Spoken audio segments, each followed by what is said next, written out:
இது நடக்கும் அப்படிங்கிறதுக்கு இந்த பாலம் நமக்கு ஒரு போதும். சரிங்களா?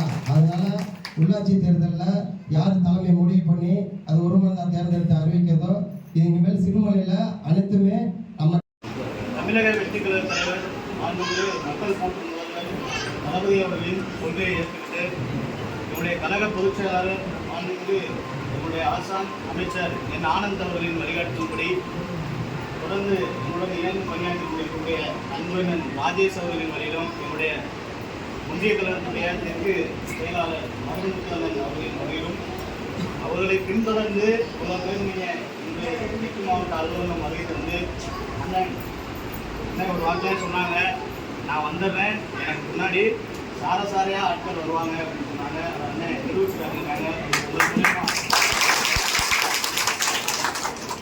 வந்தது மட்டும் இல்லாமல் இந்த பகுதியில் மிகப்பெரிய ஆளுமையாக இருந்தக்கூடிய அதிமுகவை சேர்ந்த அம்மா கே உமையாள் அவர்கள், முன்னாள் எக்ஸ் கவுன்சிலர் அவர்களையும் உங்கள் சார்பாகவும் திண்டுக்கல் தெற்கு மாவட்ட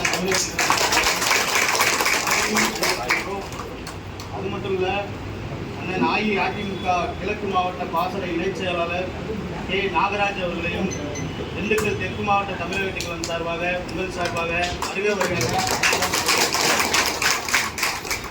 தொடர்ந்து சிறுமலை ஊராட்சி பார்த்தீங்கன்னா எவ்வளோ குற்றங்கள் நடக்குது, எவ்வளோ நிலங்கள் பிடுங்கப்படுது அப்படிங்கிறது உங்கள் எல்லாத்துக்கும் அண்ணன் எல்லாத்துக்குமே தெரியும்.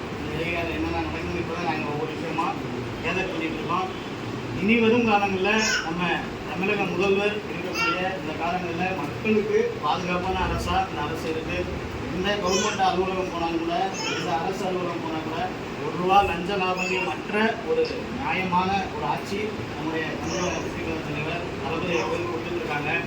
அவருடைய கொள்கையான எப்போக்கும் எல்லாம் இருக்கும், அதாவது ஜாதி மத பேதமற்ற அரசியலை முன்னெடுக்கிறதுக்காக தமிழ்நாடு தழுவிய எல்லா இடங்களிலுமே ஜாதிக்கு அப்பாற்பட்டு பணத்திற்கு அப்பாற்பட்டு அதிகப்படியான வாக்கு செலுத்தி இன்னைக்கு தமிழக முதல்வர் ஜாதியை உடைச்சு பண கட்டமைப்பை உடைச்சு இன்னைக்கு முதல்வராக உட்காந்துருக்காங்க. அது ஒரே தலைவர் நம்முடைய தமிழக வெற்றிக்கழக தலைவர் தளபதி அவர்களால் மட்டுமே முடியும்.